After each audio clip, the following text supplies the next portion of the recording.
Good morning, everybody, and welcome to the TPL XGS finale. It's your boy T-Van, joined by the wonderful Botanic. It's a little bit of a CR6 invasion here on the stream, and we got a banger first series for you on this lovely Sunday afternoon. It is Underagers versus QOR. Botanic, how are you feeling about this matchup today? I'm going to be pretty interested to see what this match really brings to the table. I think the standings right now that QOR do sit at the tippy top of their group with 2 previous victories in pocket. Underagers so far only have 1, and that's because that's not because they're 1-1, because they've only been able to play 1 match so far. Yeah, and we are going to be able to look at these standings right now in front of your screen. As you're saying, QOR at the very top, but also, to be fair, it's a little unfair because they've had more games than most of the people in the series. Unfortunately, Soar and Freezer, who we are not going to be watching right now, are at the bottom with big goose eggs. But I do want to bring up the fact that QOR did 2-0 Space Shoops to get to the top. And Underagers, like you said, only have had 1 opportunity to really showcase themselves. They've looked really solid in the qualifiers, and I'm excited to see what they bring to the table, especially against this make-or-break matchup against a team like QOR. I mean, a make-or-break matchup should bring us to a pretty big make-or-break lineup here. So I believe we have the lineups for tonight. Starting over with Underagers, we do have, I believe it is Soapy, Scary, Wailucky, Kaysen, and Adept. As you can see there, some very handsome fellows, especially the I didn't send a pic view. They have very strong jawlines, wouldn't you say so, T-Man? Yeah, and their hair shape is quite interesting there. You see the divot of the side part. The top right. Tyler one dent. Yeah, definitely got the Tyler one dent. Maybe a little bit of that headset hair going on as well. But let's look at the other side here of QOR's roster. Obviously, we've seen these names quite a bit. We got Focal rocking the SSG jersey, the Franklin, Inrio, Rival, Spliff. Rival's flash from his phone, making him look a little bit white, but that's all good. Is Franklin crying in his picture? I don't know, but but Rival looks like a bunny cutting headlights. I don't want to make fun of these headshots because it is really if being tasked to do this is really awkward and can be a little uncomfortable. But Franklin just looks terrified. Anyway, speaking of things that are terrifying, we are going to be going into the map bans here, going into this best of 3 to remind ourselves that it is best of 3. And I really hope we don't have any sort of scary map 1. What do you think? What do you think over there? I mean, we do land ourselves over on Lair. Obviously, QOR starting on the defense. Neither team having played it so far within the finale, but it is Underagers that do have just a small bit of experience on it, as I do believe in, I think, their qualifying match for Qualifier 2. They did manage to play it up against Up Next. That was Up Next's map pick, and while Underagers proved themselves to be no strangers to the map, they did manage to take that in a clean 7-2 fashion, but obviously QOR is a very different caliber of opponent. Yeah, Lair's scary. It's a weird map. Map 2, though, is being Bank. I love this map. I'm not going to lie. So far, a pretty different map pool than we usually see of like a normal club, maybe a chalet, a cafe, consulate, the really tried and trues. And it looks like the last map that we might be taken to as the decider is going to be Labs. So we got 2 of the newest maps so far in the pool. And if Bank was consulate, we would have had the 3, Botanic. We would have the 3-peat of the newest maps. But it's not that. So Lair, Bank, Labs, pretty solid pool if anyone asked for something that was substandard or maybe out of the norm. That probably would be this best of 3 here.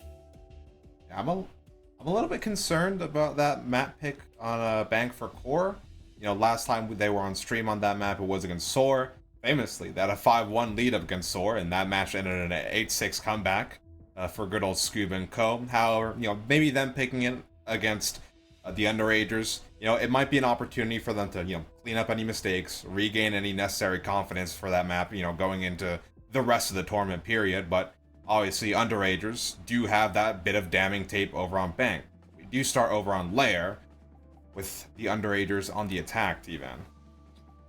Yeah, Lair has been quite the coin flip map, I feel like, just due to, I mean, it's starting to mature as a map, as it's been out for a little bit. More teams are willing to play it as people have learned it. And so, usually, at least at first, in my opinion, it was a very easy 4-2 map. You win the second floor, you win the basement, and then the first floor, no one knew what they were doing at all. But now, as it's been maturing, it really is just a game of who has the most comp experience on this map. Like you said, underagers have shown quite a bit of stress on this map and have shown that they're quite qualified to play on a map like this in the group stage of the finale.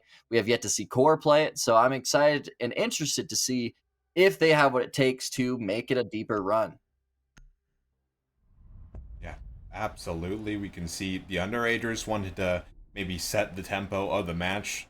Getting rid of the operator like Blitz does mean any fast little pocket plays that they could possibly bring out, that Core could possibly bring out, are kind of out of the equation. Obviously, there's still many different operators you can go fast with, but the Blitz will not be leading that charge. The underagers will also be getting rid of Tubrau, so the DMR gone, and as a map as horizontally large as Lair is, that's going to be definitely beneficial for any oncoming attackers, but just the sheer fact that you get rid of the stall from those two broad canisters as well is definitely going to be really useful for them. Yeah, it helps them out quite a bit holding on the second floor, thinking of the two breaches. Like the two barrel player just sits in the pocket in between the breach they usually hit from ops and then the breach you hit from the sky bridge. Those are, being able to stall that just makes the attack so difficult because you have to wait so long. Like you said, the Zoto canisters just run out. But with that off the table, you're able to open up those crossfires and then actually be able to pinch into that second floor plant a lot easier. If you're going to bring operators like maybe a Blackbeard or Monty to be able to sneak in from an ops side take, just gives you a lot of options. So I do like that ban. I think it allows underagers to attack this quite easily. And they are going to be bringing that Blackbeard this go around, so they might just go for exactly what I was thinking. Maybe an offside take, use the Deimos to play underneath and make the defenders feel a little uncomfortable and get a really easy post plant from there. Yeah, I mean this lineup is all about discomfort. Not only are you not going to be able to do much up against that Maverick Torch other than stuff you're facing there and try and get the frag, but you also have that Deimos to try and keep people active. You do have Focal on the mute, so stepping into a mute jammer might be your saving grace. But it honestly depends on how roam heavy Core is to even be able to be even near a mute jammer. Well, that roam heavy is going to happen as Focal immediately runs out, barely doesn't make contact with Adept and Lecky. But we do see on our screen, they actually have been putting a lot of reinforcements towards the first floor. It seems it's just going to be Focal by himself down there, but he's going to be protecting this verticality that underagers might want to play. It's a good read, as like we said before, Adept playing the Deimos, they want to play underneath. They want to get them feeling uncomfortable below. And so Focal, especially with the mute jammers, will be able to stall that quite a bit. So far, not really that much action in the round. It is just Adept and Scary by bottom missile stairs, just doing their due diligence, trying to get rid of the barbed wire with the nades, doing a little bit of drone work. They do spot a rival close by, maybe with a shotgun in hand as well. As you can see, another alley-oop with a grenade, and an instant push-up by Scary. However, still rival holding strong. Melee hits, but the shotgun doesn't. Scary. With some backup, but it's not going to be enough, as Rival finds a nice little two-piece to go off. Soapy as well falling in the meantime. They stuffed their face into those Maverick goals. So much success for Core Gaming so far. Yeah, now it's just up to the Skybridge players of Kaysen and Lecky. Kaysen swinging a Focal shotgun, and that's going to be that Vert player getting his one frag. Lecky up to a 1v5 now, all by himself. A near impossible round. I mean, he gets to take some time to talk with his team, maybe talk about what the next round is going to look like, but that time is actually going to be ripped away as makes a little contact with Focal and allows that first floor player that was isolated to get 2 frags. So he gets 2 friends, Botanic. Yeah, 2 little friends, and I'm honestly just surprised Rival managed to hold on to missile stairs like that, despite the grenade, despite the sheer amount of bodies on him. I mean, that Mossberg shotgun does work. Yeah, it does so much work. I don't want to maybe it was mistiming. I don't know what the communications were, but I feel like after the first 2 melees, the fact that Adept didn't swing off of the melees just felt like a little mismanagement and mistiming. They knew exactly where he was. It wasn't like oh my god, guys, he's playing mez stairs. A little awkward, but yeah, once that first push just got shut down like that, Botanic, it's like your attack is done. Especially when Kaysen drops so easily as well when he was playing for, I believe, main breaches with Soapy, or excuse me, with Lecky. But you know, it's second floor lair. It happens, I guess. Core Gaming now taking us to the basement. Pretty standard basement hold here with things like the castle, and then just a lot of stall with Smoke and Kaid. Looks like no runouts this time. A little sad. Yeah, definitely some stall utility brought out here from Core. They want to keep Underagers at bay at the extremities of the bomb site for as long as possible. That's why you do have Rival even putting what some might consider some strange castles just on the exterior doors, but it's all about that time delay. It is scary. Nading at stock door just to make the possibility aware in Core's mind, just to give him that extra bit of doubt. But he will be accompanying the rest of his team, as that main first objective for them is this massive amount of potential vert up on top. Well, it's not really going to be contested at all from Core. As we said before, the only real vert players are Focal and Rival here, just playing the top of their respective stairs. They could play a good pinch here once they get the timing and once Underagers are fully committed to the vert. Catch them with their pants down, perhaps. So far, they just get it really easily. They entered this first floor with only 30 seconds taken up, so the timing is all that matters. Scary investigating towards Focal's side so far, but I think they're probably pretty aware of it.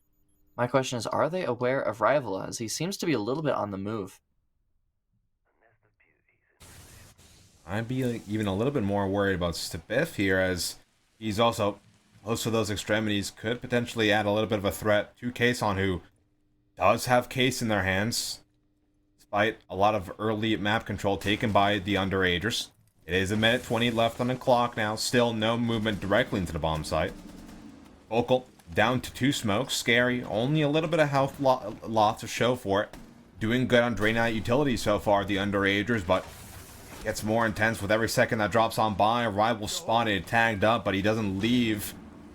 He still hangs around, he's still a constant threat that the Underagers have to worry about. Thankfully, they do have some air jabs in the stock, but it is Kayson directly almost into the bomb site now with 50 seconds on the clock. Almost a little bit separated from the rest of the team, T-Van. Inrio, low HP, trying to be the first contact, but it's Kaysen taking down Franklin, Focal, and Spliff as well. It's a flurry of kills as Inrio gets his. Rival and Inrio, though, as they are the last remaining members here. Really low HP, and Underagers have all the space in the world to play. Fully horizontal, no one on that vert anymore, except for Adept, who has joined his teammates from Blue Stairs. 20 seconds remaining, so they can keep stalling and waiting for Core to make a mistake, but so far, we're just holding angles. Flashbang, gonna flash themselves, a little unlucky, and it might give Rival great timing. He knocks down Adept, but he's swiftly traded away. Bomb going down, Inrio half HP, half a play to make, and he shuts down the diffuser. They need to get on that tap fast, but it's Soapy going through the rotate, securing the round that could have been ripped away from their hands.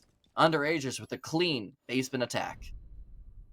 Little bit concerning there for the last second steal, but otherwise beautifully done from the Underagers. And like we mentioned before, one of the main noticeable issues of that beginning stages of that round from Core was just how easy the vert was to take for them. Yeah, it's interesting seeing the way that Core was stalling them as well. It wasn't even like taking gunfights, it was mostly Focal just up there with them, but not gunfight contact. It was more just throwing toxic babes at them and saying, hey, we're here. Hey, be afraid of us. But it allowed Underagers to just get the space that they needed. And then once they started to attack through the stairs, then it just felt easy. Core didn't really give them any problems. And it didn't really deny any of the space that Underagers got. It just felt like Underagers, they had their objective, they had their win con, and got it for free. It's all about those win cons. Or want to bring some different win cons to the table themselves, or they do opt to switch to Bugs briefing a fresh new bomb site in the midst of their rotation. Might as well see if they can cause any damage here, and I'm gonna be a little bit concerned here for the likes of Lecky, given not only does he have to face Rival over on the Fenrir, Cloudy Vision, but there also is an L on the board. With all 3 L's in the pocket, it might just be Focal unleashed on Lecky, harassing him constantly with those L mines. An interesting swap here too, as Scary is going to be on the striker, and he was the Blackbeard player previously, and Lecky now going on the Blackbeard. I wonder if just for this specific attack they have they're just swapping roles. Yeah, like you said, I mean, Blackbeard has been a bit of an issue that Underagers have been utilizing quite proficiently throughout this attack, so might as well switch it up and deny that attack for them.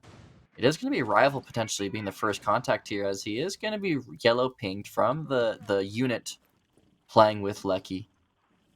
He is following back, has support with Inrio. And that first Fenrir mine is going to be spotted out by Lecky. Going to be blinded by it. But they're continuing to pursue towards Rival and Gang. Are they fully aware of how many layers that this has? Are they aware of this Mira? So far it seems that way, as they are taking this quite slow. Yeah, they're just gathering up over on by that mezzanine side. Soapy deals with one of the mirrors looking directly into electrical. However, lots of time wasted so far, not enough action. They do get rid of the second mirror window. Nades in tow as well. The close shotgun from Inrio not going to do much. It's Lecky on for a double. And now, almost a minute now left on the clock. Finally, Underagers secure their man advantage, but they haven't dealt with everybody up top. It's still Spiff, it's still Focal, just lurking here, but is it going to be beneficial, or might it lead to their demise, T-Van? They need Focal to find Lecky on the shield. He got 2 kills, and they just keep advancing throughout this vertical take. Like you said, though, Spliff and Focal still alive, and Focal takes out Lecky. That's the win con for Core, but can they translate it to finding more? Kaysen is on the second floor alone, and Focal isolates that member and gets the early frag. Scary now. Going to be lurking into R6. Paul going to be meeting an F-Not here, and fighting his demons as he runs away. 35 seconds left on the clock, and Adept is picked away by Spiff. Scary now with his namesake, but instead of being scary, it seems he's quite scared. Getting back into this building. Pre-fire. 20 seconds remaining, a near impossible round. Sure, you have a hard breach, but what is that really going to do, as you have to fight through the gunners of Spliff and Focal? Core might just run away with their third defensive round, their second round win. Fenrir F not once again going to be giving away the information for this lowly striker. So just going to be holding a pixel here and saving some KD. Yeah, unfortunate scenes there for the Underagers, but unfortunately, I mean, Spiff, Focal, just too elusive for them on that top floor once they even got their first 2 picks. A severe lack of droning, a severe lack of being able to just pause and hold the space you already have eventually led to their demise. They didn't even step foot into the actual bomb site. Yeah, you could kind of tell that they were a little lost too by just the way that Adept was slowly lurking through the hallways. Core did a great job of managing their utility and making them think that it was just those 2 players, you know, just Focal, or not, excuse me, it was just Inrio and Rival towards the top, just playing off the Miras, and they thought that they had all of top floor once Lecky got that easy double, as they did line up for him and get that double kill.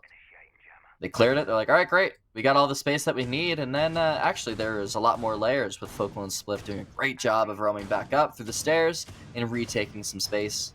Underagers, I mean, that was kind of the vert contest that I would have loved to see when they were holding basement, but good on them for figuring it out on that first floor. Yeah, now they do get to return over to that top floor bomb site where they confidently took their opening round, so we could be looking on for a third for the likes of Core, but still, some more things to keep the shields at bay. Obviously, you do have Spiff on the Legion, not only accessing to those Legion mines, but also be able to move quite flexibly all throughout the bomb site, making rotates thanks to that pocket shotty, but you also do have some more stall in the form of Inra on those smokes, and I guess even Warden, in a sense. You can stand, but you can perfectly see throughout the smokes that Aeson has, You can perfectly contest space that otherwise would be cut off. But speaking of cutting off, Lecky, having most of HP now dead, cut off an innocent.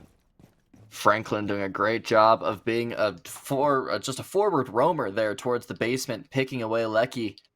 Previously, when QOR was holding the second floor, the only person that was on the exterior of the site was just Focal by himself in the first floor. And now it's Rival, who was the spoiler for Underagers previously, as if we remember, got 2 kills easy on these missile stairs. Going to be holding the same position. Kaysen, though, hunting down Franklin and finding that opener. But again, that's Franklin, who is just kind of roaming around, taking up space and wasting time against the attackers. Sure, you got the kill, but that just evens up the round. They still have to take over these power positions that Focal and Rival are holding down. Yeah, Focal out here on the roam. Does seem like Scary is very much aware of any shenanigans on about, but dedicating sheerly the shield to the roam clear while the rest of your team dedicates all their resources up top might be a bit of a perplexing play, especially in a plant situation. Although a minute left on the clock now, still lots of space for the Underagers to claw through. Might as well try and get as many frags as you can get, T-Van. Yeah, you get Mez Breach open. You're not going to be opening Skybridge Wall anytime soon, as that's not even where you're playing. They're going to be playing towards Mask here. The plant going down, but he's going to eat a lot of damage. The Toxic Babe is going to find him. The Nitro ending his life, but not until he gets the diffuser down. 4v3 for this retake of QOR. They need to find Focal, or Scary, excuse me, and they do find it. Inrio getting that trade. And they can just keep trading down as they have that man advantage. Adept, though, with the Mossberg v Mossberg with Rival next to him, but it's Focal from behind, retaking Mez space. And now it's all up to Kaysen towards Ops by himself. Has the long angle to get the counter defuse. Denied. Inrio tanking it. But it is going to be Rival finding an easy trade. And QOR holding down the fort of the second floor. Another beautifully well done round for the likes of QOR. That walk up, that pinch over by those top missile stairs, absolutely the nail in the coffin for the Underagers. QOR are beginning to walk away with this game. They once again do revisit the basement, but are we going to see the same pitfalls as we saw last? Yeah, I think the name of the game so far, and it is what we've been learning of Lair as it's being picked more, is just how much space can you control. It's a very large map, and Phantom Pressure is almost the name of the game, but also kind of like Labs, just contesting every single inch and making sure that the attackers have to use a lot of utility and making it a marathon for them. You saw QOR previously not really do a good job of that. They just kind of gave vertical for free. They didn't really contest the vertical confidently. Didn't seem like they really knew what their power positions and what their, actual win condition was. This go around, I think that they've kind of learned from their mistakes, and they're going to be contesting this a little bit more. I'm looking at people like Franklin doing that, as he has been exploring this realm a little bit more by himself with that Valkyrie quite well. Just the only thing is, they have been playing Blackbeard. Every once in a while, Adept is playing Deimos. Even the last round, they didn't use Deimos paired with Blackbeard in a way that you normally see, of like a death mark and then hunt down that player and isolate him. Obviously, we don't see that Deimos this go around, so Franklin might just be able to lurk around a little bit more if he chooses to. Yeah, definitely just seeming a little bit reserved in those beginning stages of the round. For QOR, you could see still 4 people within the bomb site, make that 5 as Focal returns down those filtration stairs, but most likely just going to be teasing most of the round, going up and down, trying to see if he can attract any attention, maybe bait someone into that Mossberg, but it is going to be Adept right now doing a lot of this prep work, as all these Valkyrie cameras, all these potentially hazardous gadgets when taking Vert are revealed to them. They do reinforce off that filtration rotate, so they're ready for all the Vert oncoming, but they're not ready for the C4 from Franklin. Nice little 2-piece for him. I mean, there goes the RAM, there goes the IQ, 2 of the most fundamentally crucial operators of this round. Yeah, they don't really have Vert anymore. They got 1 boogie drone to use, but it was immediately killed. I think I wish we saw the C4, but just seeing the explosion lines, it doesn't even look like the C4 was used to get the kill. They're trying to maybe blow up that boogie drone. But now, Underagers don't really have a win condition going through this round. They have to just go down the stairs and play horizontally. They no longer have the IQ to look for the Valkyrie drones as well. Inrio still has a C4 in hand to be able to take down Scary. The only options they really have are getting some stuns off of Zofia and just playing the easy gunfights from there. But Scary being found immediately from that black eye, giving Focal a great shot so far away. Kaysen finds one though, but he's going to be met with some smoke immediately. Like he had literally 0 HP, forced to peek into SMGs, into TSGs, and even some stuns of their own teammate as Kaysen does that himself. 45 seconds remaining, and it is going to take a miracle to take over this basement. Miracles indeed. I mean, just so many layers you have to rip through with so little time, so little resources. A nice little gift of a pick right there, I guess, but still, Goyo fire at your feet. Clock's draining low. Lecky's low himself. Maybe an opportunity onto the feet. A down, and now a possible scenario here. You no longer have any close range weapons like that shotgun, as they're gone in the disconnect. Rival exposes his position known. But is there enough time for the rotates? And I saw a double kill from Kason, but they need to get Kason right now, and Kason goes huge! My god! When Jesus himself gives you a pick to get back into the clutch. You have to feel bad for QOR here. I mean, we are going to be going into the tech pause as a very crucial player of QOR disconnects mid-round. And you can see that their defense was fully falling apart. They set up a beautiful spider web in that late round, the 2v4. There were a lot of crossfires from especially Focal playing a long angle with the SMG, as well as having those smoke canisters and the Mossberg to play through to keep stalling them. But a crash prohibits all of that, and it makes the rest of the crossfires just fully fall apart as one of your very crucial pillar players just be taken away. It's hard to break down the rest of the round, as that round should have been impossible for Underagers. They got two of their most important operatives ripped away immediately. And then, like you said, a gift from Ubisoft themselves, giving Kaysen his protagonist moment and finding Underagers their second attacking round, potentially making this a 3-3 half if they continue the momentum going into this final attacking round for them. I mean, truly, that, I guess, the real opening pick of the clutch, you know, that kill onto the Cade, just via the most narrow of angles, you know, that's the kind of flexibility you need when the pressure's on. That's the kind of thinking outside of the box methodology you need when the pressure is on. And obviously, you know, Cade going down opens up a whole new avenue QOR needs to worry about. They have to rotate out. They have to shift positions. And of course, that gives Kaysen the opportunity to just go huge. I mean, I've heard of players, you know, spilling water on their own keyboards at LANs or on the computers. I know a lot of players do that in CS and League. I don't know about R6, but doing that to be able to get a tac pause or a tech pause to just take a breather and rip the momentum. But I've never really heard of DDoSing the opponent to get a free round. I mean, hey, like you said, a win's a win, baby. Obviously, we're not actually saying that Kaysen is DDoSing the other team. I know some people might believe us when we say that, as this is Siege, and cheaters do run rampant. But I'd like the record to show that I am not actually insinuating that that happened. Botanic, you? Not what you say, honestly. Wow, silence is deafening from you. Yeah, I was preoccupied because, you know, we're not cagging anymore. The cagging is done. Oh no. And my entire world has gone gray, actually. Well, but our I guess... our world is going gray, Botanic, and as we are going to drown our sorrows, we are going to go to a break as we get Focal back in the lobby. We'll be back very soon.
Botanic, CAG may not be back for a while, but we are back on Lair, Underagers versus Core here. First map of the best of 3 series today, as there are going to be 2 or another series after this. We just saw Underagers have a gift from God or Ubisoft or whatever French person is controlling the servers himself give Underagers a free round, and now we are seeing Core hope for a 4-2 half here going into this last round. I do like the evolution of Core's answers to the shield. They've pretty much rotated to pretty much of the possibilities, the smokes, the Goyos, the legions. Now they land themselves over on the Clash, which ultimately, combined with the Elemines, is going to be a very bad time for Lucky. Well, Lucky won't have to worry about this in a month when CGX does come out. But, you know, it's not CGX yet. They are going to be dropping the Mira this go around for that Clash, which I do say is probably a good, a good play, as the Mira didn't really do that much for Core's defense last time they were on the first floor. They it got Ash charged immediately, and also the way that Underagers were taking Mez, they were able to shoot out the other Mira, and it gave them a little bit of information, a little bit of prep as they saw the rush happening. But other than that, I feel like Clash can kind of just do the same thing and do even better, as they can assist the flooding that will be happening towards the second floor. Oh, Franklin. Does he know? No. Maybe. A little bit of a hunch, but nice little reposition there from Franklin. Most likely heard by Kayson, but not enough information really to act on it. Speaking of information, plenty of information where Focal is right now, as those nades are thrown straight into his direction. But it is Kayson slowly working through the map. Might be able to catch somebody off. And the catch that he needs to find is going to be Franklin here towards bunks. He has an idea that someone is on first floor, as he was exposed earlier in the round. And this could allow Underagers to get a really big play. Jiggle, but it's going to be going to Kayson immediately, and that's going to make the defense completely fall apart here, Botanic. We actually get to listen in on the attackers as they start to piece together this second floor take. Just draw me case. I know where to plant.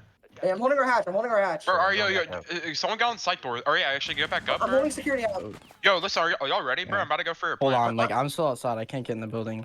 Wait, hold on, let me join real quick. I'm joining real quick. All right, yo, listen, I have a free plan in bunks, bro. Flash is fighting me, bro. Yo, I'm planning. Okay. 25, 50. I fell off top. They could flank green. I have green now. Ella dead. I'm dead from bird. I'm on the pillar. Nice. Oh my god. I have green. I have green. Hey, drop security, Show, drop show. security hatch. Both of them? No. No, just one. I smell. Nice. Nice. I think Still buff, everyone's still from buff, my still green. buff. He's still buff. He's still buff. Still buff right now. I think going green. He's coming my green. I'm hiding He's peeking pillar. word. Or side hatch. He's on my Just river, chill, on my just stay river, on my alive, just river. stay alive, just stay alive. I am. Just run around like the Flash. On hatch. He's on drop hatch, I You're think. the son. It's in Rio, bro. He's not gonna kill He you. dropped. Shut up. Say it. Let me play. Chill. Yep. Yeah. Alright, I'm killing this kid. Bunk store, right side pillar. Left side. Oh, God bless CAG. God! God Fucking bless go! CAG, bro. Oh that my CAG, God. let's go. That's the CAG. Let's go. Man, do they know? They did the CAG strat, but do they know? Do they know? I don't think they know yet. They're focused. They're laser focused and following in their footsteps, hypothetically. Not the losing part, I hope. But nice little cheeky steal there from the underagers, like it was said in the comms, like the flash. I mean, that was a pretty quick plant in a, honestly, pretty equal man count situation there. I do like how underagers was able to perfectly spot that gap. And from there on out, Core Gaming, they had nothing to do except running the crossfires as their numbers dwindled down slowly but surely, and that's going to be a 3-3 split coming into this second half. Underagers now on defense, going to be starting up on the top floor. Yeah, I mean, you could tell how locked they were just based off of their comms. Really great job of identifying their win con, and also the way that they talked about the positioning of the enemy team, where they could be going. The way that they asked questions to each other and instantly were answered, it didn't feel like there was a lot of clutter.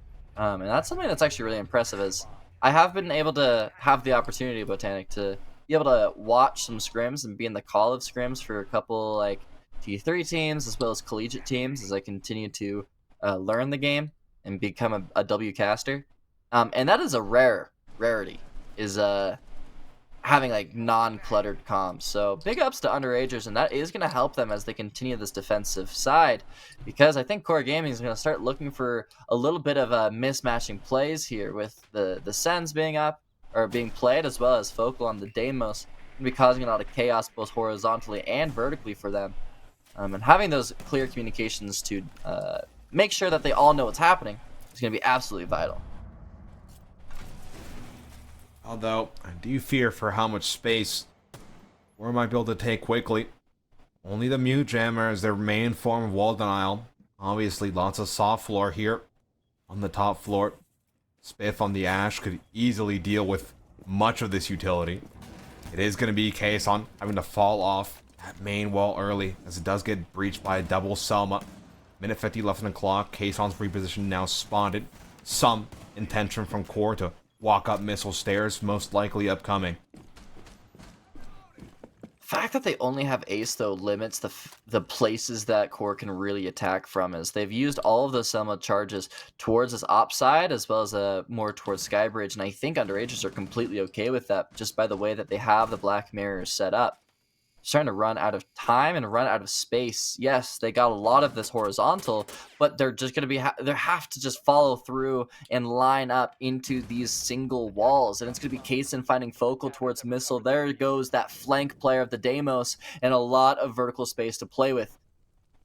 Spiff, excuse me, if he is able to find that kill towards Mez or open up the round there, that could be the game winner or the round winner for them. But Lecky is spotting out in Rio and gets that easy frag, and now the attack of Core is falling apart. Yeah, a lot of utility down the drain. Not only do you lose your Deimos scans, your grenades, but you lose the whole Capital utility belt. All you can really depend on are these Sens walls and a beautiful C4 tossed out of the air, shot out of the air, and a beautiful pick on a Scary might make things a little bit more believable here for Core, but the man count just isn't there. Soapy denies, Rival fights back, but a Guma in the foot and 24 seconds left on the clock does not bode well. Two smokes still in the pocket, flying one right after the other. Rival has his work set out for him. Not even case possession. Has a brief idea where Adept is thanks to the mirror window, but he just can't find any fight, even if he tried.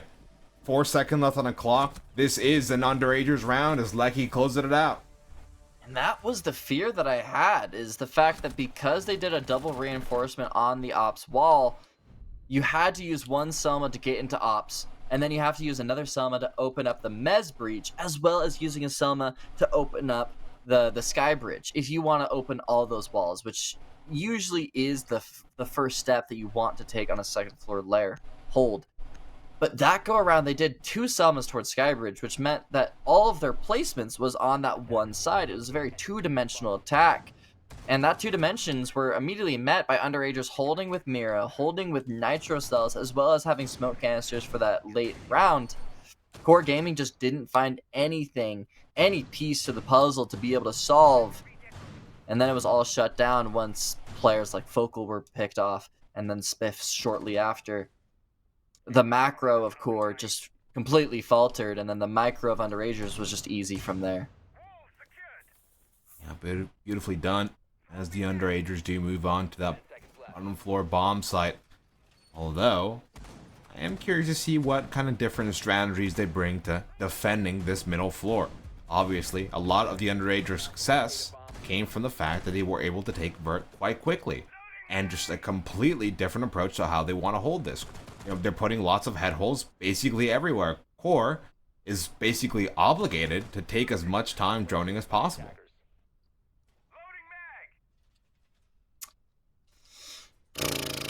I mean, man, attacking basements, and you have to face Miras, you have to face Fenrirs, you have to face Smokes, you have to face Goyos. That's just... it's a lot of utility to fight through, and Core is not bringing any sort of utility breach at all. Lecky is exploring top blue, and there's going to be 2 members of Core right on the other side of that castle barricade. Can opener from Spiff is going to open up that angle, but his reinforcements are no longer there. You do need to find these Vert players of Scary, of Lecky, and Adept, which is what Core Gaming's comp actually does quite well. They have the Jackal, they have Grim for the execute, and also to isolate players, and then allow Inrio to get those Ram Boogie drones to start going. So, to be honest, Underagers are kind of playing into what Core wants, of just getting these freebies and not having to fight fully vertical. Is Rival getting a heap of great pings thanks to the Jackal track. Down goes Adept, not the most crucial member, as his Goyo canisters still remain within the bomb site, but lots of time shaved off the clock, and not a full man count is the perfect signal for the Underagers to not only retreat, but cover over that filtration rotate. Kason, though, he's been a star so far this match. He's still trying to fight through that Vert. About a minute left here on the clock, and just now, all of this tasty Vert coming out, and as we did see there, lots of opportunities for those Goyo canisters to be exposed, so they're not going to be a factor going into those last few 20 or so seconds of the round. But Core does have the amount of space that they need to make this Vert and horizontal really happen. Sure, you do need some time to make horizontal work, but with the way that Underagers are playing this basement, the vertical is really just going to, like you said, pop the Goyo canisters, and they're going to have enough time to be able to fight through the Goyos as they pop them. 40 seconds remaining, though, and the horizontal needs to start being achieved here soon. Rival's going to be the first contact and finds Soapy. That's going to open up this attack quite a bit. He finds one of those F-Knots as well. 3v5, 30 seconds remaining, and now it's just going to be the Trudge, the Mira, finding something, fighting back just a little bit as he is stuck towards stock. Needs to find this Rival kill, but Rival just holding the secondary shotgun, waiting, and Scary, his teammate, far behind in the grave as Lecky will join him, and Franklin dropping the final member of Underagers, and a beautiful attack from the basement. And we're going to go into another pause. Let's go. Yeah, pretty much the Mira forced to fight over by that stock side. Of course, the Jackal just waiting in a hand with a secondary shotgun because he knew the swing had to happen. His team was dealing with the rest of the bomb site so well, you need to try and claw back any sort of man advantage possible, and it's just those psychological reads that make this match so fun. Yeah. Having the stall utility is great, but, you know, you need that man advantage and stay there. It's always an interesting gambit that people are learning in Siege as the game continues to evolve, is when you're playing Vert above the site that you're really holding, how much time do you want to waste, and also how many resources, including man count, are you willing to sacrifice until you fully fall down. Underagers thinking that the one kill in trade for about a minute and a half, is a trade good for them, seemed to be denied, as Core was obviously able to take that round quite swiftly, to be honest, as the pressure of stock was just too much for them to hold on to. Maybe Underagers just needed to waste the time and maybe waste 15, 30 seconds less, but have the man advantage, or commit to the vert hold and try to go for a 1-for-1 trade. It's probably what the Underagers are going to try and talk about as they are in this tech pause, and we get a little bit of gap of time as Tom Clancy's Rainbow Six Siege pre-Siege X update is really stable. Just unfortunately, you know, it crashes sometimes. Both you assume it's going to be stable post CJX update. Oh, for sure. No, it will. They make money as a company. Hypothetically. They're a tier 1 video game company. Surely it'll work on launch, right? Same with the anti-cheat. The anti-cheat will work, right? Surely. But what does work right now is the match once more. We do sit at a nice 4-4 tied score. Some people might have expected Core Gaming to just run away with this match, especially after that beginning burst of momentum. But the Underagers, to their credit, have been putting on a stellar fight so far.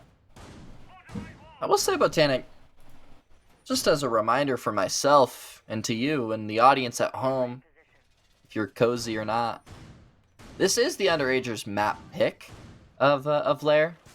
As we said previously, they've shown quite good performance so far on this map, but Core really showing up and telling everybody that are in the finale, especially on the XGS side of the group stage, that, hey, we got a good Lair. We got some ideas. We got some fun attacks. We got some fun defenses. Maybe they haven't figured out the second floor attack just yet, but these other attacking rounds so far have felt very quality. So, you know, it's always fun to start to see the puzzle pieces be shown of what teams are willing to play these maybe secondary or tertiary maps in the pool. You know, because every team is willing to play things like Chalet, Clubhouse, and then from there it's like, okay, well, who's willing to play Lair? Who's willing to play Labs? Who is going to be forced to ban those maps in best of 3s and even best of 5s?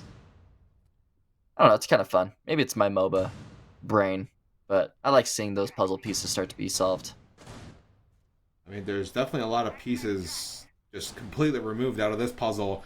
As you can see on our screens, there's just so much vert shocked all throughout that bomb site. Those shotguns didn't work. I do wonder how much ammo they even have to fight the rest of the round, but fights ensuing over by that sky bridge area. It is going to be scary as well. Close to Franklin, dodges the initial grenade, left to fight with the secondary SMG, as I do believe he already used most of those shotgun shells, only remaining with 2. Minute 40 left on the clock here. It is Franklin, at least pulling the attention of 2 Underager members. And his rival will walk up slowly but surely, spotting a potential gap. Through, finding Soapy. It is a 3v4 made that a 3v3. Franklin takes a little bit of tag from Scary, but he's left alone over with Kaysen. It is a full horizontal pinch, finding all members except for Kaysen, as you said. Second floor member all alone, having to face the Blackbeard, but finds the Blackbeard's back. Be a rapper, a little bit of a... What is it called when you're repeating the same consonant? I don't know. Kaysen can't tell me as his brain is dead. Are you Brandon? No, it's not rhyming. There's like it's an alliteration is what I was looking for. Alliteration and illiteration is what Goose is. Anyway, a great attacking around there from Core. Beautiful. Well said. Thank you. I'm a poet. Well said. You are a 21st century poet. 20th The old century. masters will be proud of you. I have a degree, by the way. Like, and I speak Okay, like flex. that. Well, Are you it's flexing on the grand majority of the T3 community? Yeah, real. Yeah, get your money up. Get your paper up, not your money up. You know what I mean? That's true. You are paying quite a bit of money for that paper, buddy. Not anymore. Debt free. But I will say, Wow, Underages are currently in debt in this map as they have now dropped their secondary and tertiary site of the defense holding on to only the second floor so far. You're going to be going back to the second floor here, Botanic, but, you know, I'm quite worried for the Underagers going into the round after this, as it doesn't seem like they have a lot of solutions for Core Gaming's really fast takes. Yeah, I mean, speed has been the name of the game so far. We saw on both sides, both teams able to just horizontally just completely tsunami over their opponent and get a quick round win. Obviously now Core sitting on 5 rounds, just one away from securing overtime at the least. But the Underagers, once again, they do continue to evolve, they do continue to adapt. They are bringing the Legion, they are bringing the Smoke, they are bringing the Mira. They're going to be very watchful of these potential gaps. But this go around, Core Gaming is not going to be taking the Blackbeard. So they're not going to be able to have that easy, for free space-taking unit. This, if we want to remind ourselves what happened last time on this attack, you didn't really have that many options that they brought themselves. It was very two-dimensional, only playing towards Ops and Skybridge Breach, and they were met with Amira, some Nitro Cells, as well as some Smoke Canisters and Goyos to face. This go around, there aren't going to be the Goyo canisters, as Rival did bring the Twitch. He would have been able to prevent those, but now it's just a hunt for the Mira, but it's actually a hunt towards Mez as Spiff and Focal find a pinch and find a second of Lecky going down. Rivals could be traded on the other side, though, as that pinch continues to develop. But with Inrio still applying that backside, still putting pressure and pulling the crosshairs of players like Soapy, like Adept, like Scary. Now forced to be really uncomfortable as the plant is going down, and they don't really have the utility to go back in, other than a pre-placed smoke bomb there from Adept to force Franklin out of position, but Spiff finds Adept as he goes out of position. Soapy and Scary. Soapy falling quickly, and Scary dropping a Nitro Cell and dropping a member of the attack, but the pinch from both sides makes sure that he is going to find a match point here. Core Gaming at 6 rounds now. Yeah, and overall, just beautiful fragging work done by Core. The Underagers managed to hold on by the skin under their teeth just for a little bit longer, but that was off sheer utility. Not only that, once you lose your smoke after only one smoke charge, the round is pretty much wraps. Yeah, it was pretty wraps, like within like 30 seconds. Underagers seems like they don't really know what to do on the second floor now. I thought their setup was pretty decent, but it was default. You know, they didn't really have a lot of space to move around. And Core was able to just kind of flank them and find the gap and play it really easily.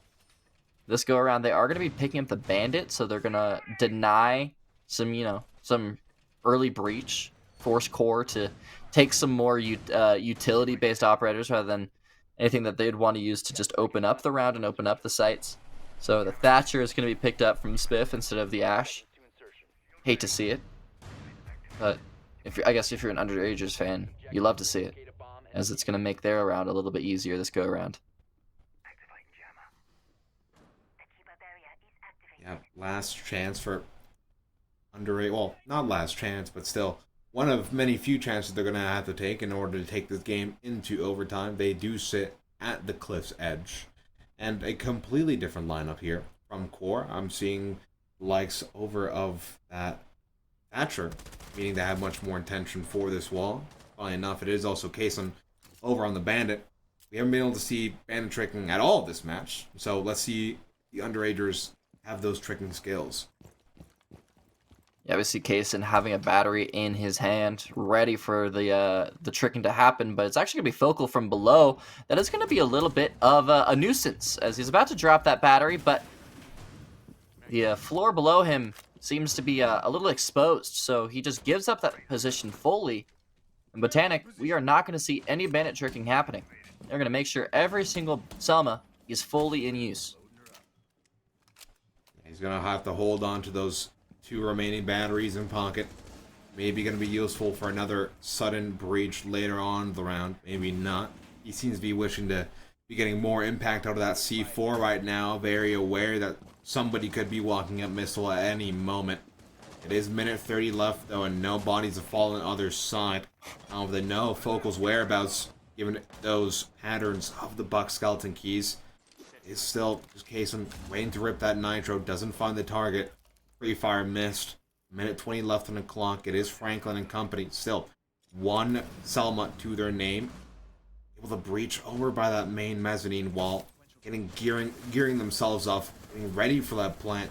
Already in Rio using both of his fire bolts, but still scary. Oh, no. Missing the opportunity to deny the breach. Oh my god, the impact hits the side of the wall, and Focal pushes the needle on the man advantage as the debt falls. There goes the smokes. There goes Scary as well. It's all chaos, T-Van. It's only going to be gunfights now for Underagers, but they are losing those gunfights as Franklin finds Soapy as well. Plant going down. Kaysen finds Inrio. That might be a little bit of a piece, but the flashbang is going to deny any support for his ally of Lecky. He gets shut down from the DMR, and Franklin finding Kaysen. Good maps in all chat, as Underagers map pick of Lair is going to go to the opponent of Core Gaming. Yeah, I mean, honestly, imagine this. Can you visualize the domino effect that just happened there when Scary missed the impact? Yeah, that was sad. That was really sad to watch. But also, like, the other side of the map was being fully swarmed as well. I guess, like, yeah, if that impact did hit, he doesn't have to be fully afraid of that breach as well, so they can all kind of turn that way. But they also didn't really know what the attack was looking like, as they were also, Botanic, very afraid of missile stairs, even though no one was there. Yeah, honestly, I'm surprised Focal was left to wreak havoc like that, with nobody going downstairs to deal with it personally. They're counting on a stray C4 to deal with the missile stairs threat, like you said before. Was the Underagers a little bit scared on their own map pick? Well, and that is going to be the first map of this best of 3 series. We are going to be heading to Bank in the second map, but before then, we're going to take a really quick break. We'll see you guys soon.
After a near barn burner that was Lair, we are going to be going into the second map of this first series on the XGS side of the finale, which is going to be Bank. It is going to be Core up 1-0 against the Underagers. It's your boy T-Van, joined once again by Botanic. Woo! Fire game, fire first game. This is going to be Core's map pick, though. Reminder, Botanic, I want to hear, what are your odds? What are your bet? What's your over-under going into this map, too? I mean, it's going to be a similar pattern from what I saw over on Lair. I mean, the Underagers, they do have experience over on this map from the finale qualifiers up against, I believe it was Stop. They beat them over on that 7-2. And like I said before at the very beginning, it was Core with some experience within the main group stage over against Sort. They lost that in a bit of a choke fashion, 8-6 max overtime. But fundamentally, Core just has more experience. We'll have to see if there's a momentum swing, given the Underagers do start over on the defensive side. I think that experience point is actually a good point that we haven't brought up yet this series. I don't know if other casters have brought it up as they've been casting a team like Underagers, but they are this really fresh roster of players that, a majority of them, this is their first time playing in a competitive setting, especially as high tier as TPL XGS. And you can kind of tell with a team like Core, who a lot of these players have been playing for multiple years. They've gone through this. They've been scrimming a lot. Just the reps. The rep is, it does make a difference. Being able to play scrims and also know what it's like to have that map time and game time. Just there's a big difference, and you can kind of tell with Underagers as they've been struggling to really call audibles on attacks and really identify attacks when they're on the defensive side. They're very fluid with the way that they've been playing so far, at least on that Lair first map. Absolutely. I mean, you can just see that Core has been the more comfortable team all throughout. And Underagers, they just really need to adapt. I mean, I'm kind of perplexed about them banning out their own Blackbeard, especially since people like Lucky have been utilizing it all throughout Lair, but, I guess they're in the kitchen now. Yeah, Core did a good job of using a Blackbeard as well. They didn't use it every round on Lair, but it is interesting, especially because if we remember last map, it was Blitz that was banned instead of a Blackbeard, so maybe Underagers are going to try to utilize someone like the Blitz, but it is Bank, so Blitz is a little awkward. Usually if you're going to pick a shield, it's more Monty or Blackbeard. Just to be able to play like server take. I'm thinking about like the classic tried and true Botanic of the Thermite, open up server, single. Yeah, you pop the Goyos from above or with a Twitch. You put down a smoke bomb from Capital or something, and you have the Monty just stand in front of the bomb, and then you look at them menacingly. It's a very old strat. A little ancient, maybe showing my age, but I don't know. That's what I usually think of when I think of a shield on Bank. But Focal's going to make me eat my words as he's locking in the Blitz on the second floor attack. Yeah, I mean, like we saw all throughout Lair, Core no strangers as to a quick little horizontal take. Soapy is on the castle, so the amount of entranceway is potentially limited. But still, it is going to be a very interesting round as Will be Franklin starting out the issue over on Repel Plate, along with Inrio and potentially Rival as well. They do have the RCXDs of Spiff to be able to shut down some of these castle barricades, as you were saying. It's a little awkward on some of the windows of Bank, but it doesn't seem like they're going to be putting those barricades on any of the exterior windows. It's more on the interior. So even more challenging to be able to take those out. But smokes are you going to go down, or fires, try to get Scary, and it is going to quickly spread to Scary as he's going to take about 60% of HP, somehow being able to convert himself to a different corner, but still not of a great position, as that corner can easily be seen, especially when the square breach behind him is being opened up. He is in quite the pickle, and he's going to try and be a little bit proactive here. Did take a little damage from the Selma, and the jump out gets one because he gets two, and finally being shut down by Rival. They did not expect to run out from that window, and that makes it evened up a 3-3.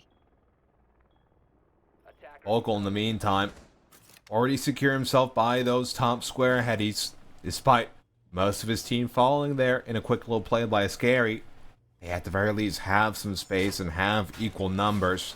Second and final mirror window will be used by Lucky. Look directly onto those top red stairs. Stuns fly over from Rifle, and an opportunity to the bomb site presents itself. Kason, blinded, still secures the frag. Adept and Lecky participated. My god. 3 people left and 3 frags in each of their pockets.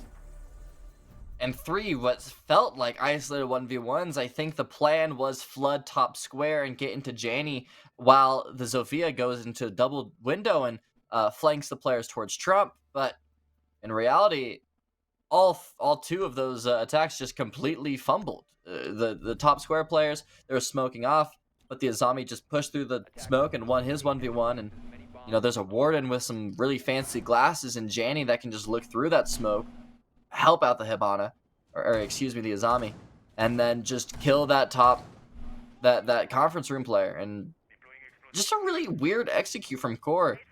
I wonder if just those 2 players dying immediately from that run out of Franklin, or excuse me, from Scary, just completely stumped the way that their attack was going to go. No, absolutely Scary. Definitely the hero of the round. You're not going to be able to see a play like that in CJax, or if you do, it's going to be a lot more luck-based, given it's going to be a hipfire spread. Oh yeah, can't do that anymore. And they're really just making this game Fortnite. Fortnite's your first thought? Well, just like making it easier, you know. They really want people to repel more. Like, guys, you can sprint on repels, you can now go around corners, and also attackers can't jump out of windows to kill you on the repel. Guys, please use repels. Which, to be fair, like, compared to other FPSs in the scene, like, that is the most unique part of Siege, and to be honest, the coolest part. It is underutilized a lot, but it's just silly. Very silly indeed, but you might as well enjoy all the jump out action you can get so far, but not much of it on this bomb site as we do head over to the basement. Lucky with a side-by-side mirror window setup. Kason planting himself firmly in a bit of a risky position, some might consider, over by this big garage side, ready to shoot off anybody's kneecaps as soon as they come within the peripheral of that DMR. Scary extend to server. I mean, you do have the top blue stairs of Soapy.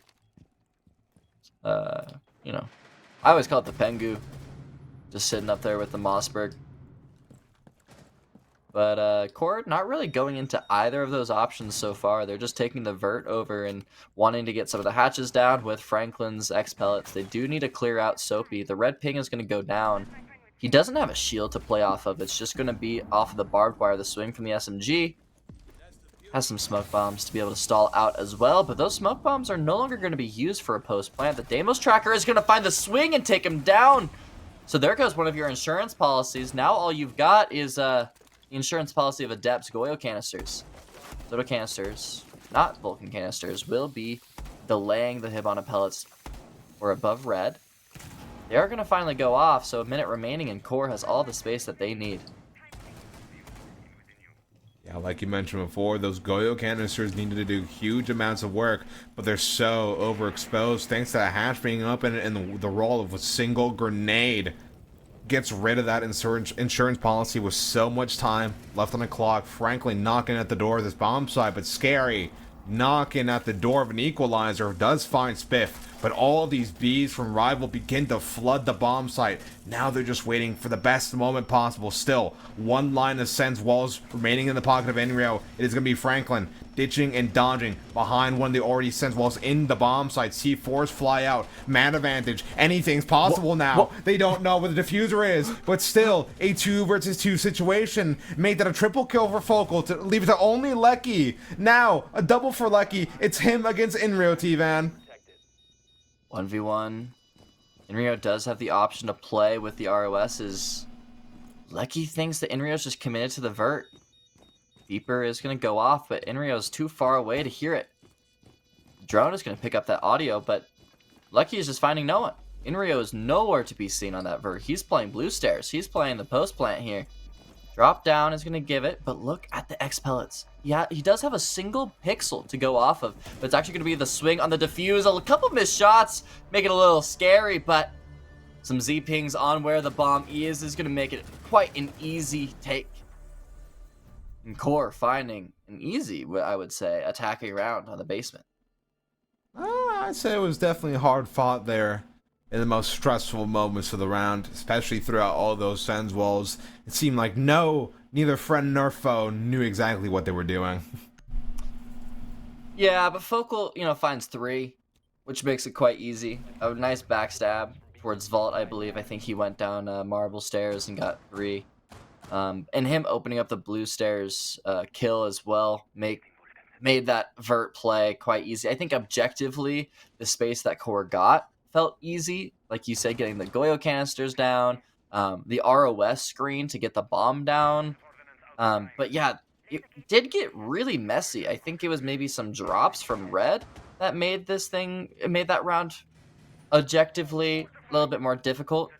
Obviously a 1v1 in the post plant doesn't scream easy.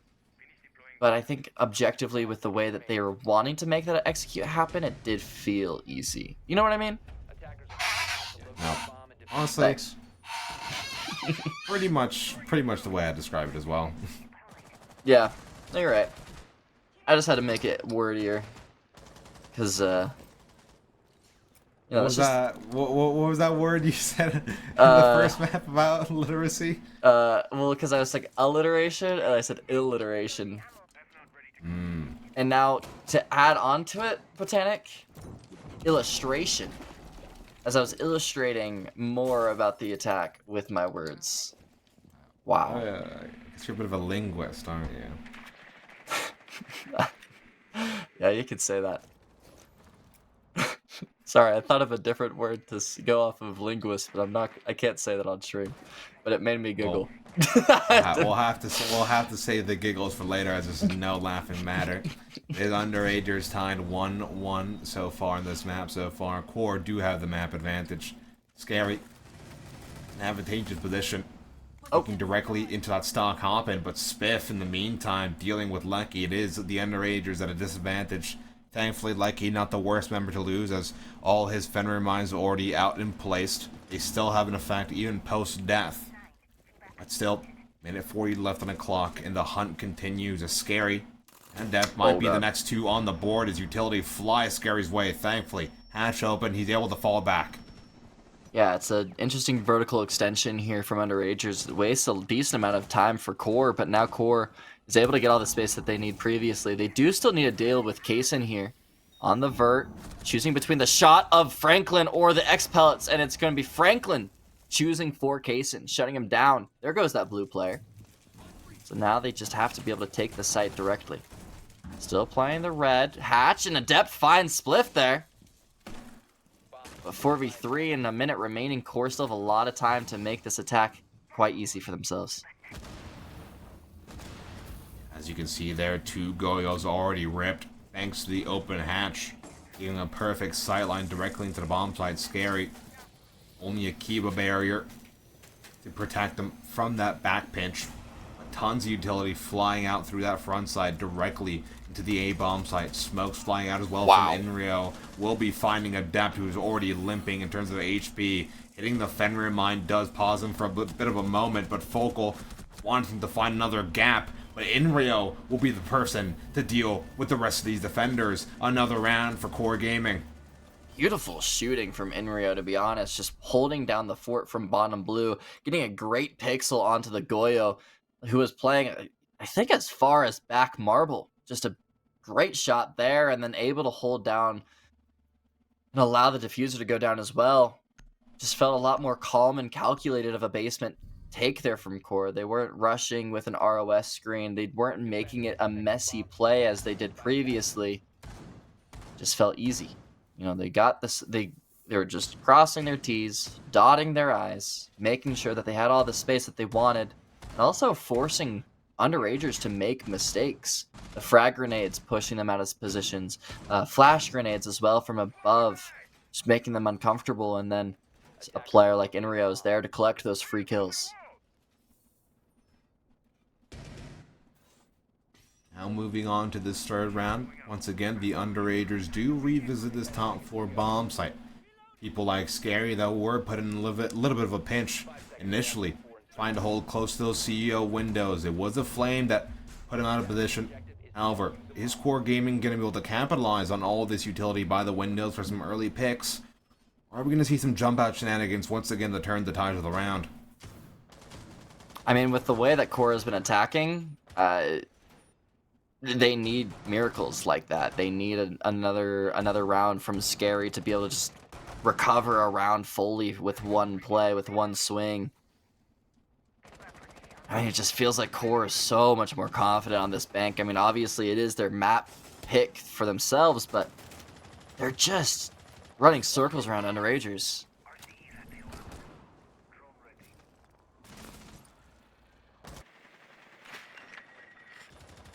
Will be Spiff dealing with some of that spare util. Or by those red steps. About 2 minutes left on the clock now, and just a little bit of a reposition over from Core Gaming as now they set their sights over by this top square area. Still Rival pulling a lot of attention over by those CEO windows. Yeah, I'm getting nervous with them being on those repels.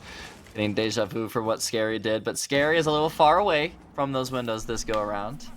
He's going to be defending the stock area, which is going to be the target for Core beginning of this round, as they do use some Hibana pellets to some Selmas to open up that wall. So it's no longer going to be as scary to hop into stock. Open up some phantom pressure as they just quickly run away. You know, they got their objective. Logic Bomb is going to go down. Franklin is going to play towards stock now. If they allow the other members to just spread out and potentially find some freebies of Underagers, and allow the take to happen from multiple sides, as Inrio with the crossbow out, ready to take from CEO. Huge pressure over on these janitor mirror windows. Impossible to be saved in time by the Scary spare impact. And now, Core Gaming slowly suffocating this defensive side. Dealing with Kason. There goes any spare Kiba barriers. There goes any spare lines of instant defense, instant shields anywhere. But still, time is in the defensive half's favor. Rival now stepping foot into the bomb side directly. Easy, predictable swing from multiple people as it's only Scary left now. Managed to find Rival, but pretty much just a consolation prize as Core Gaming finished flooding the entire bomb site for another successful round. The hero of the first round of Bank is left by himself to fight a 1v4, and that 1v4 is not very successful.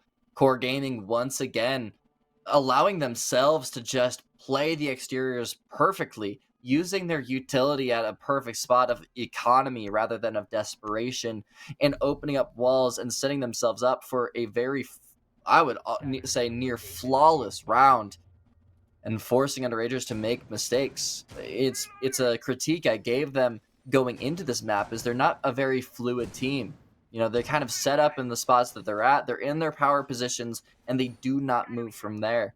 Once again, Underagers just sat and allows a team that plays decently slow on the attack like Core to set up, to use their drones and information to find where those power positions are and make a really great plan to play around it.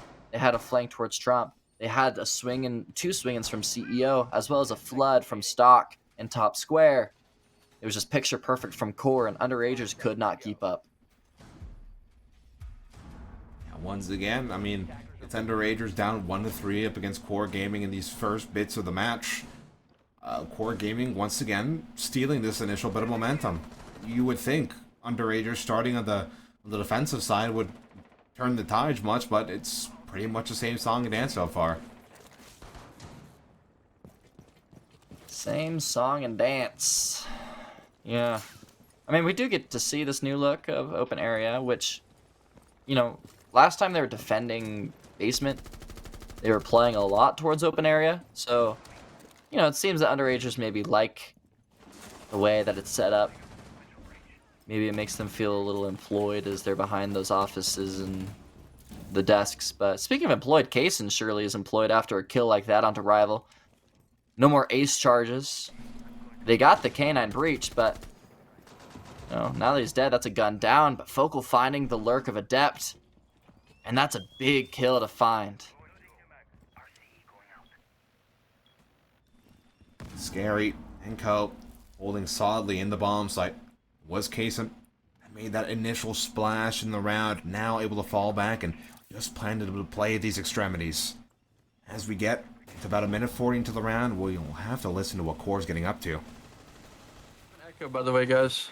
I heard. Yo, Lesion's going to basement marble right now. All right, yo, listen. This guy, no, we're gonna flood site in 2 seconds. Shot my Listen, marble flank, Lesion. Legion's playing. Legion didn't go to the basement. We can go Teller's Archives now. You need vertical Get on last cam, get on last cam, get on last cam, get on last cam. I got it. Still there, Chris. Oh, fuck. Where? He's in the middle of the site. Heard, yo, let's get info on He's this like guy's Teller opposite of the Archives. sandwich. He's like in between the Can you other get a shot for me sandwich. then? In Rio. He's underneath the hatch. I cleared a BP. He's still Yo, in the listen. hatch. Yeah, I'm gonna get info Teller Archives. Hold on.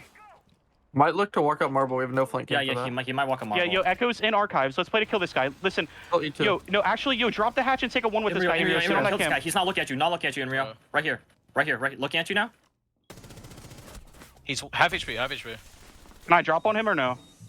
No, he's he's left holding side from crouch. left side crouch. Left side crouch. I'm dead. Or drooping. Good try. Bro, that Leisha just commits. I gotta come up with a better plan. That's on me. Ooh. Yeah, I mean, at the very least, some accountability from Core's IGL. You like to see it. You don't want anybody to be pointing fingers at each other. Don't want anybody to drag the mood of the camp down. Obviously, it's glad to see they have a very selfless captain, but still, round loss, underagers, especially people like Kaysen, huge impact there to keep the underagers competitive early on. I mean, it was really just a lot of 1v1s for the underagers, and even though Core, despite what the captain said, have the better ideas, have the better plans, it seems like the underagers can at the very least keep up in terms of gun skill. Yeah, I feel like the 2 rounds that we've seen underagers win, it has been rounds where Core maybe have the right idea, but as they start to devolve the round, it just ends up being gunfight after gunfight rather than execute, right? We saw just barely, and they called it well of, hey, he's going to be looking at you, but you got to take this 1v1. That's kind of the win condition for underagers, is, okay, at the end of the day, you have to fight this guy. You just have to fight the 1v1. And Kaysen is good to win those ones. Staying alive from I would say, the soul of underagers, Kaysen, finding 3 1v1s isolated and winning a round that I did not think was going to be winning. Feels good, especially going to the last round of your defense. You're going to want to make this a 3-3 because Bank is not that easy to attack.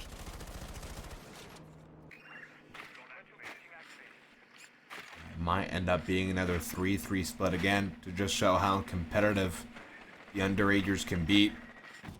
There'll be another top floor defense that Core has to get through if they want to walk away with the absolute advantage in this half. Once again, Scary on the Wamai. We've seen what he's capable of. Even some neat little tricks like that does get rid of the Flores drone before it takes down his shield. Still 1 impact left. That's the beauty impacts can do once they actually, hit the intended target. Yeah, when they do. When It's they very do. rare. My impact there probably hits the shield, to be honest.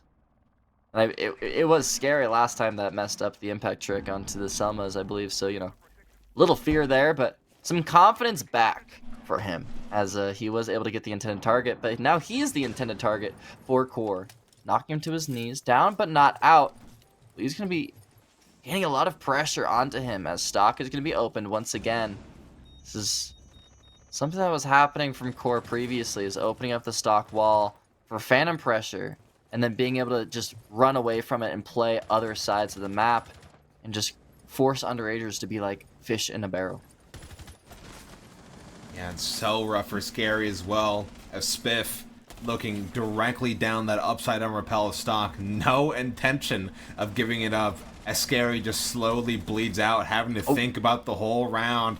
Now, three other his teammates joining him in the spectating of Soapy, as it's Core Gaming ramping up to flood this bomb site. No amount of 1v1s are going to save him here. Core Gaming walking away with a 4-2 split on back. Yeah, 4-2 is going to be absolutely deadly for the Underagers. Just, once again, a clinical attack from Core. They're doing a great job of getting their utility usage fully present. Sure, they lost one Flores drone on that one shield, but then they're able to just continue to open up Square, open up 90, as well as open up CEO and put pressure on any members of Underagers that could put pressure on, or even a contest towards there. I mean, just to remind ourselves, the one time that the Underagers won on the CEO hold was when Scary was doing a run out and jumped out of the window and got 2 for 1. But to be honest, that wasn't even of his own volition. He was being pinched and then pinched and pinched. He was forced out of 3 of his positions, and then he just jumped out because he had no other play to make. But to be honest, I feel like those are the plays that Underagers need to be making more if they want to be more successful in this series, as well as the series to come as they continue through the XGS group stage. I know, absolutely. I mean, at their brightest, you've been able to see Underagers accomplish some incredible things, but ultimately, a lot of those things were based off individual efforts. I mean, in this map specifically, you can think of Scary's jump out to flip the tide of the round, and ultimately, that just isn't a sustainable playstyle. Core now on the defensive side, they're opting to go for the basement hold this go around as their primary defense rather than the second floor, and I do have to agree with them. I feel like the basement in this current meta and this just the way that the game is being played recently, I do love the basement as the first hold, and they're going to be putting some early pressure towards Garage. Underagers are, and it's going to be met with Core just forcing 3 members to play off of what Kaysen is setting up, which we did see previously in SI earlier. Saw Furia play Glaz, and he just solo isolated himself towards Garage. Wow. And Core just kind of, yeah, Garage. Well, speaking of Garage, they're actually just going to be flooding from Vault. Rival and Inrio collecting the pieces, though, as they only were able to get 1. Kaysen dropping Franklin, and he's going to find a second with the pistol whip. Rival finding Scary on the backside. Soapy does have a logic bomb, but Kaysen, as he's looking around, seeing what members of Core are swinging against him, he gets dropped by Rival. A Rival up to a 1v1. Soapy has the logic bomb and 2 flashes available, and Rival needs to find a 4th kill to be able to win this first defensive round. Finding access to the cameras, hacking one of the defenders' phones. Silence is going to be instant from Rival, not allowing Soapy to get any information, but as that time passed, he was unlocking another logic bomb. Hopping into Locker's double, forcing the plant, but Rival does have the shotgun available, and this is a deadly shotgun as he got 2 earlier, and he's going to find a 3rd. Soapy pushing him as he was making the rotate, but just an easy frag for the Mossberg. Honestly, a bit of a perplexing swing there from the Dokkaebi. The cameras were hacked. They still did have that bottom elevator camera available to them. If it was going to be the Warden walking up, it would have been spotted. I mean, 2 flashbangs in the pocket, a logic bomb still. An unnecessary fight, in my opinion. Yeah, I mean, that felt like the win con for Underagers, though, is making the round just messy and just making, like, a really explosive take, like what Core did against them. And when it got, you know, just all over the place, it felt like Underagers were usually very winning and very comfortable in those gunfights. And I thought that that's what they were going for. And it felt pretty comfortable for them until it got to a 2v2 and then made it a 1v2. They weren't able to reset. They weren't able to slow down the attack. And Core, they've got the experience and they've got the gun skill to keep up and fight back. I mean, we'll have to see how much fight they still have in them, as it's getting pretty scary now. I mean, not as much of an even affair as it was over in the middle stages of Lair. Now 4-4 tied up. This is Core Gaming running away with the series mostly. Scary. Now that the Blackbeard has been banned out, he is going to be going on to the Monty. Now, a lot less threatening power. No fast mobility or flashes in the form of a blitz. No grenades or huge rifle power in the form of Blackbeard. This is just a solid, consistent, movable wall. But it's going to be up to the Underage's coordination to pull it off. He does also provide the pocket EMPs to allow the Selma breaches to be easier, as some of those breaches are going to be set off by the mute jammers, and they are going to be getting that mailbox wall towards E3. Just one Selma used for that. Not going to use two. Allow those to be used closer to maybe CEO, maybe Janny, maybe top square, some of those default walls. But again, it's just phantom pressure. They're not committing to any of those plays. And Spiff with the Nitro to hold off top square, or excuse me, top spiral. Underagers have yet to find a real gap to be able to get real presence into the second floor.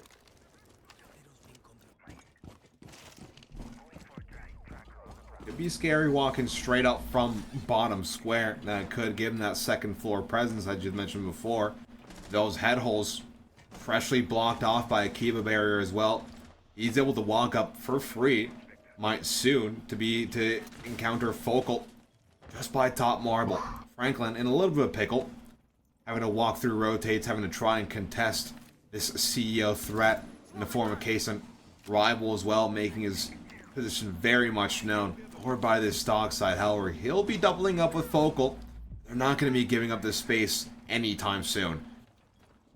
So it's going to be a three-pronged attack here from Underagers. They have the CEO mailbox of Kaysen and then a stock player, but that stock player is dropped immediately. The frag is going to cause a little danger, but the flurry away and the scramble, they're going to survive. Not a lick of damage, but it's the top square players that are going to be damaged for Core. Soapy opening it up, finding Rival. Kaysen that was on CEO is now linked up with Scary. Soapy is now going to take over the stock control, but it's Janny player and it's the conference player. But Spiff, the Janny player, is going to swing out and give themselves a freebie. That's going to be an avenue for Underagers to take up some space. But Adept is so far away. He's going to be a late play of the death mark of Vertical. Franklin taking over Desk, taking over Trump, finding the marble, but Adept with the big iron, taking his head clean off. Soapy finding Focal after he finds Kaysen. And now Inrio left to a 1v3, but they didn't have time to drop the bomb as the Monty player got downed by Franklin, and no one was there to pick up the case. It was a scramble, but not fast enough. Core now facing match point.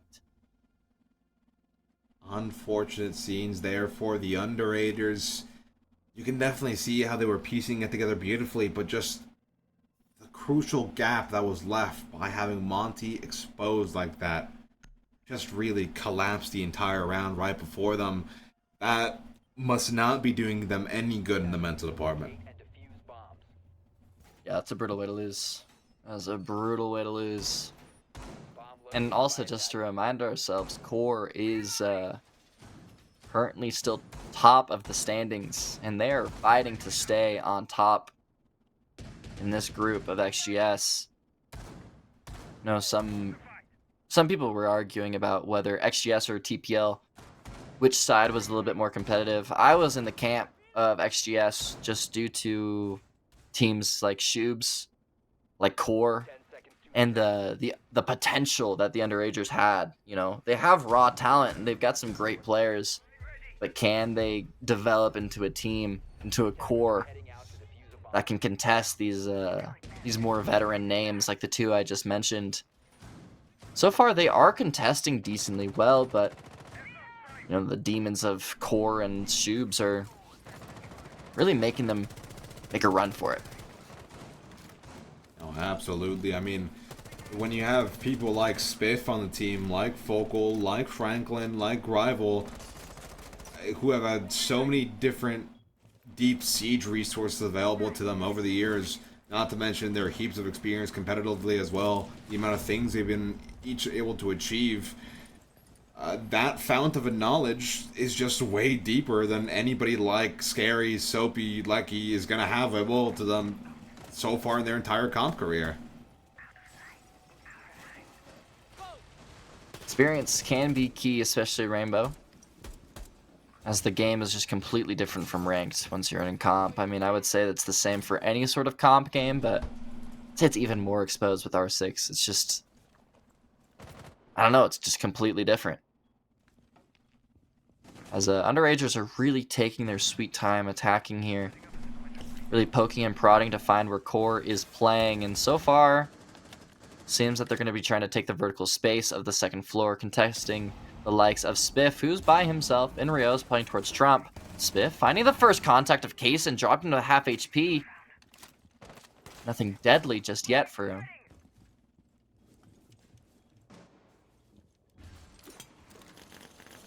Jason trying to press the issue over by Janitor, however, he takes his eyes off the real prize. Spiff, even though traded out, causes lots of damage. Scary, one of the heart breaches in the round, makes his impact, although still left limping. Same as Rival, does find one onto Adept, however, clinching on for dear life, both hands white knuckle grip. And in a sub-minute situation, you gotta wonder how the Underagers are piecing this one together.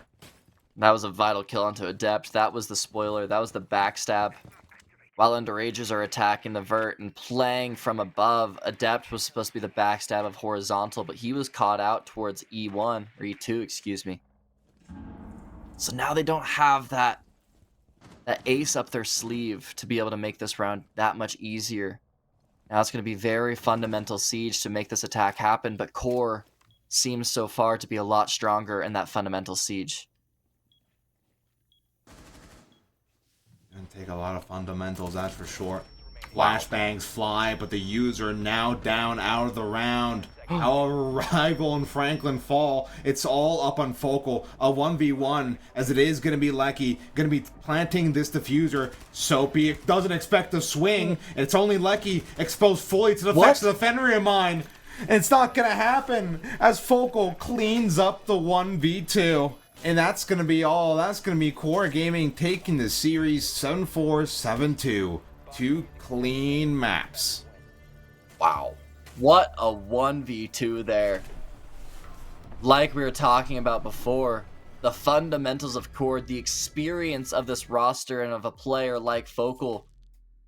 And I mean, hey, if you're set to a 1v2, you're going to rely on a player like him to really clutch up and really make that round happen. Getting that 1v1 isolate as the other member was playing the diffuser. Absolutely phenomenal. Perfect siege from QOR and Botanic. They look like they're really going to make a run for this group stage. Yeah, no, absolutely. I mean, nice low 3-0 start in the group stage so far. Truly, no sweat other than that initial oopsie against Sora over on Bank. However, thanks to this series, we've been able to see their bank is about as tight as ever. It's going to be back to the drawing board, however, for the Underagers. And that is going to be it for that series of QOR and the Underagers. A 2-0, as you just said. And we got another series lined up, but we're not going to be casting that. Don't worry, you don't have to hear us yap anymore. We got some two fresh voices and two fresh faces for you to listen to and see, as it is going to be two fresh opponents going into the XGS side. So we're going to take a quick break, and we'll see you guys back soon.